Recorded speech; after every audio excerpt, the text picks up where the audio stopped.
பிரதோஷம்னு சிவனை போய் பார்த்துட்டு வந்தாதான் மனசே நிறைஞ்ச மாதிரி இருக்கும். உங்களுக்கு ஏதாவது ஒரு கஷ்டம்னா உங்களுக்கு பிடிச்ச கடவுளை போயிட்டு கோயிலில் பார்த்துட்டு வாங்க, மனசு நிம்மதியாக லேசாக இருக்கும்.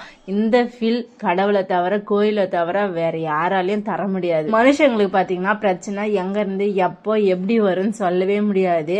ஆனால் அந்த பிரச்சனையிலேயே மூழ்கி போகாமல் அதுக்கான தீர்வை மட்டும் தேடுங்க. கடவுள் எப்போ உங்களுக்கு துணையாக இருப்பார்.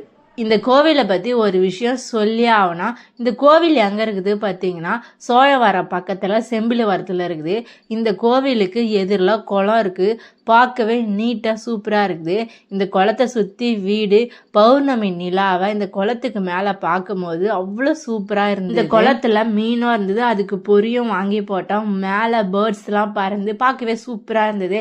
இந்த வீடியோ உங்களுக்கு பிடிச்சிருந்தா எங்கள் சேனலை மறக்காமல் சப்ஸ்கிரைப் அண்ட் ஃபாலோ பண்ணுங்க.